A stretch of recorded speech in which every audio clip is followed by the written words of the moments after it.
Welcome back to the channel. So in this video, I want to talk about why all fiat currency collapses are 100% engineered and by design. So first of all, every single empire throughout history has told its people the same lie, that their fiat currency and their money was stable and safe. And every single time the empire, the rulers have watched that promise break, crumble, and regular people have to bear the cost. Now, most people think that currency collapses are these sudden events that happen very quickly. One day your money works, the next day it doesn't. The next day it's worthless. But in reality, that's actually not how currency collapses occur. It actually takes time, it's a process to get to that point. Now in reality, currencies don't die by chance. First of all, you have to understand that. And they don't die and collapse overnight. They're actually debased and dismantled from reckless government and monetary policy over time, on purpose. And the real collapse is engineered in slow motion. So it's designed to go on for a while and drain your wealth without you noticing it until it's too late. Now, by the time it's too late, they'll already have a new solution for the system. So, if you're paying attention, you'll know that currently we're living through an engineered collapse of all fiat currencies and a complete restructuring of the entire global financial system. It's happening in plain sight. If you're paying attention, you'll be able to see it clearly. And the chaos we've seen in recent history and the chaos that we are about to see, you have to understand, is not accidental. It's by design and it's part of a bigger agenda. And they do not want you to understand that. Now today, you and I are currently living through the same cycle of currency resets. Only this time, the replacement is already here. And once you see the pattern and understand how currency collapses really occur, you'll never look at money or your government the same way ever again. So we'll start here with the most important question to really give a little bit of context. So what does a currency collapse or a currency dying really look like in real life? Most people think and imagine piles of cash, like in the 1920s, something we saw in Germany, or they think of a single dramatic headline pushed across mainstream media and the news channels. But in reality, it's actually not that dramatic until the end.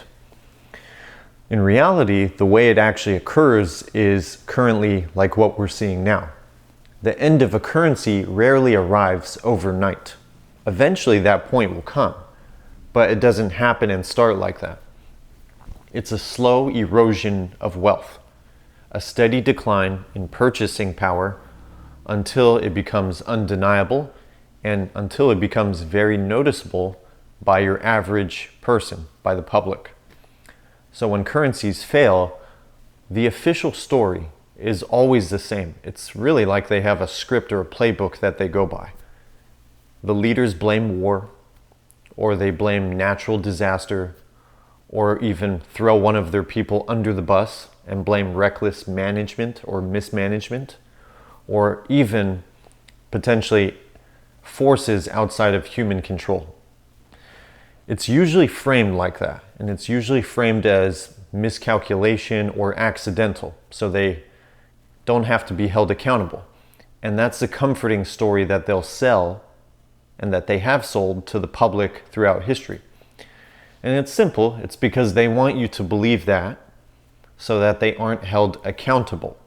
The last thing they want to do is put themselves under the bus. So it's strategic. But the truth is, every single currency failure throughout history is always a result of deliberate policy choices to shadow figures and people behind the scenes that we can't see. And it's an institutional engineering that's strategically carried out by central bankers and powerful families behind the scenes. And essentially, these groups of individuals are the architects of the monetary system. And what's interesting is history shows that collapses rarely ever happen by accident. It's always a policy tool, and there's always winners and more losers. And it's strategically designed to wipe debts, consolidate power, and transfer wealth from the many to the few, pushing the wealth up the food chain. And the masses, regular people, always lose, while insiders, financiers, bankers, and governments always survive. As a matter of fact, they don't even just survive. They strengthen their control and power in the new system. And this happens every time, like clockwork. And every major currency throughout history that has fallen has basically been a result of deliberate financial decisions, and governments always sacrifice long-term monetary stability for short-term survival and greed. This happens every single time, and currently, if you're paying attention, you'll be able to pick up some similar pieces to the puzzle that we've seen throughout history, but it's happening now. And we'll take Rome as a perfect example. For centuries, Roman coins, they were made of pure silver and gold.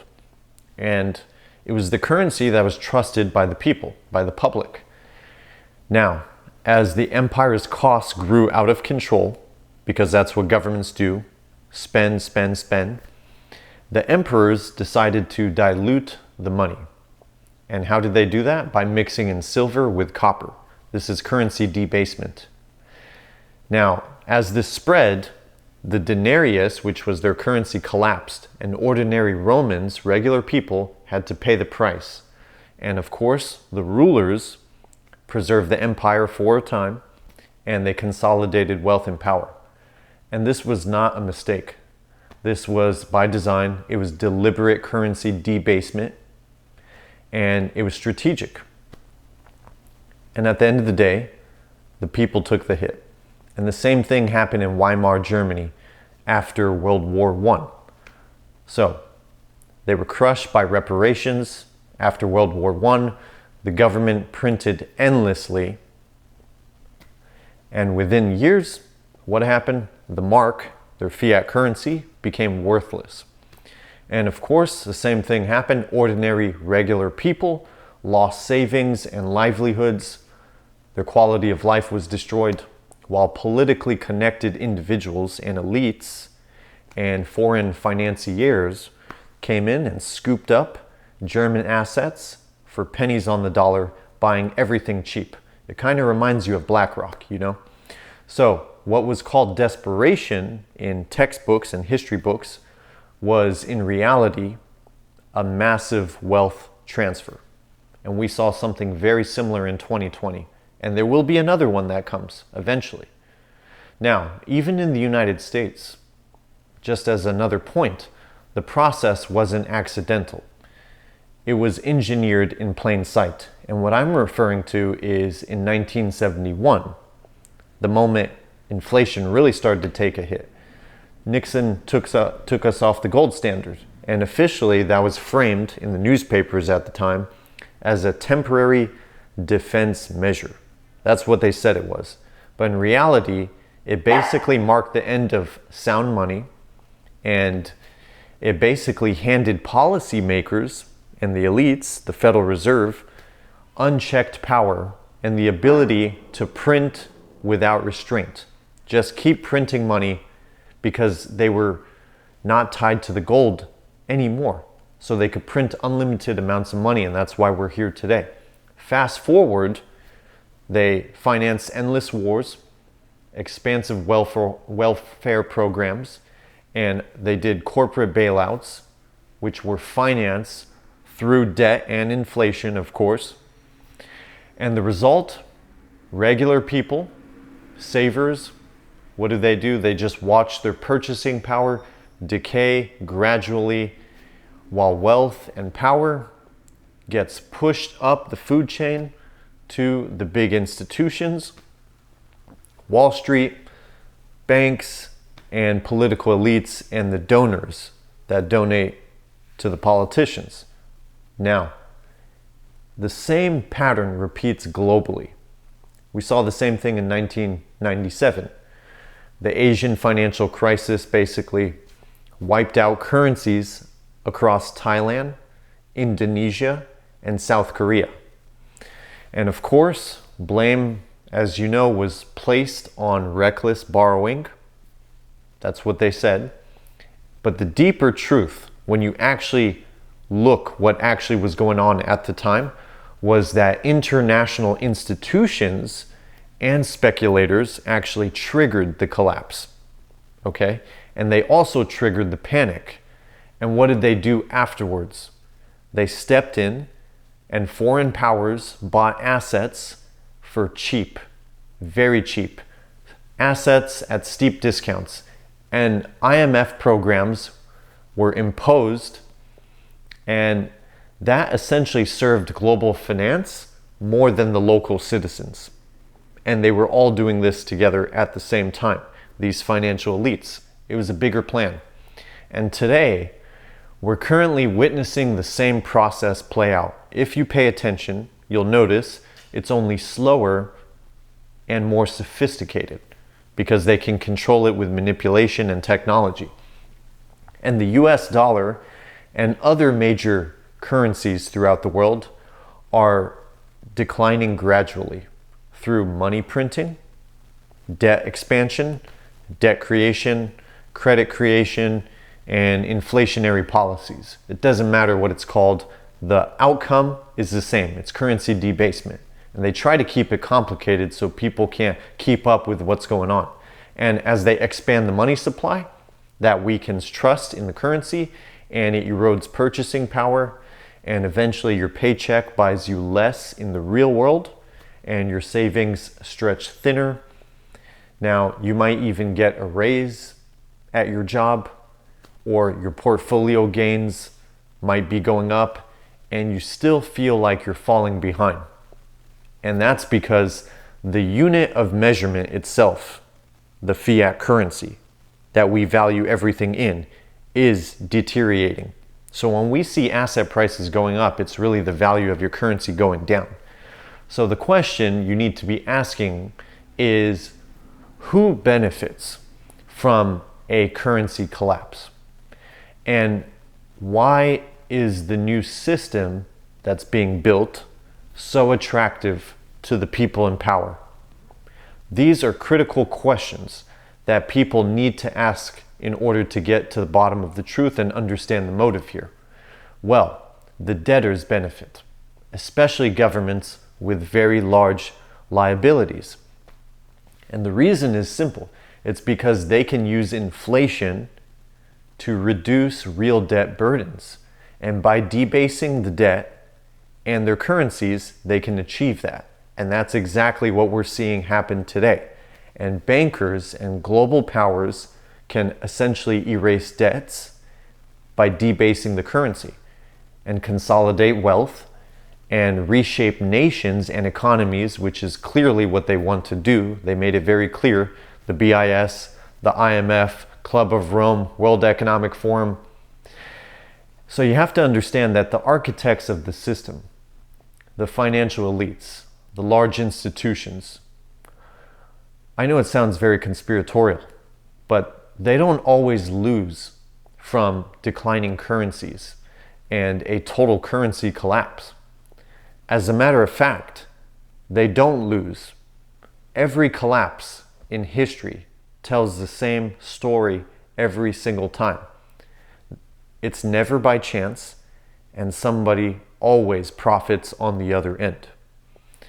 So you see, fiat money, which is considered a central bank liability, has never carried intrinsic value. And these elites and central bankers understand this. And that's why they get rid of it as fast as they can by investing it. The fiat currency survives on trust, and once that trust breaks, a reset always follows and a new currency system is always introduced. And this always happens from unsustainable debt levels, rising debt, high inflation, and eventually civil unrest. That's exactly where we are today. People are feeling the pinch. The slow motion decline of fiat is running in parallel with the rise of the new system, its replacement. That overlap is there. And that's blockchain technology, digital currencies, programmable financial systems on the blockchain technology. You don't have to be a scientist to figure this out. It's hidden in plain sight. All you have to do is pay attention. So for over a decade, central banks and institutions have been testing blockchain technology, stable coins, reporting about it in different reports and publishings. Central bank digital currency rails, CBDCs, the BIS and the IMF have given hints to the public about it and even said it on TV in plain sight. So what looks like innovation is in fact preparation for the new system, and cash is being phased out. We saw that rapidly occur during 2020. Regulations are being built, introduced. The topic is floating around. The foundation for digital money is already in place. They're luring people into Bitcoin and cryptocurrency. The infrastructure is blockchain technology, and it's already here. It's been here for a long time. So the logic of the reset is simple. First, you weaken the trust in the old system through debt creation, debase the currency, funding government deficits to ridiculous levels, and soft currency debasement slowly until it speeds up. Then as confidence erodes, you roll out the new replacement system, piece by piece. First Bitcoin to lure in people, 2009, when the system officially crashed. Crypto, with different stories of quick riches to get the young people involved. Stable coins, replicate the dollar in a digital form. Sell the idea of efficiency, liquidity. Cryptocurrencies basically make digital assets feel normal. Central bank releases all kinds of reports, pilot programs, and innovation keywords basically marketed as progress. Words like efficiency and financial inclusion are used to sell the public so that people accept it without resistance and without questioning what is the other side of the spectrum, because the benefits are clear. Okay? If I was a central banker, this is how I would roll out the new system. And I was a former banker, not a central banker, but that's how I would be thinking if I was rolling out a new system. So pay attention. Make no mistake. This isn't two separate stories of a decline in fiat currency and the erosion of the system, and at the same time, the rise of blockchain-based money and blockchain technology. These are two sides of the same coin unfolding in sync, overlapping at the same time. Why is that? Is that coincidence? No. It's because this is part of a bigger agenda. And the erosion of the old system justifies the introduction of the new system. And this is indeed the greatest wealth transfer of our generation if you're paying attention and executing on what you're seeing happening in front of you. By the time the masses realize what's actually happening in the world, fundamentally, the changes, the transition, the infrastructure for the new system will already be in place. And the transition will be irreversible by that point. And all the opportunities we see today will be gone by then. So, history shows that every single reset that has happened in the past, those holding durable stores of value survive and even thrive.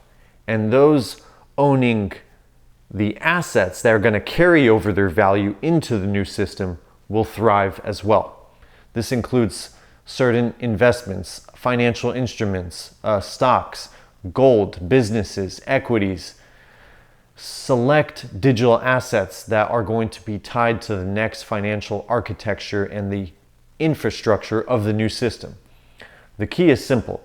Don't cling on to assets that die with the old system. Try to position yourself strategically in the assets that will carry over into the next new system that will be introduced very soon. Because wealth survives during collapses and it can be transferred into the new system, but you do not want to be holding assets that will be gone and that will lose their value as we go into the new system. So strategic positioning is the key.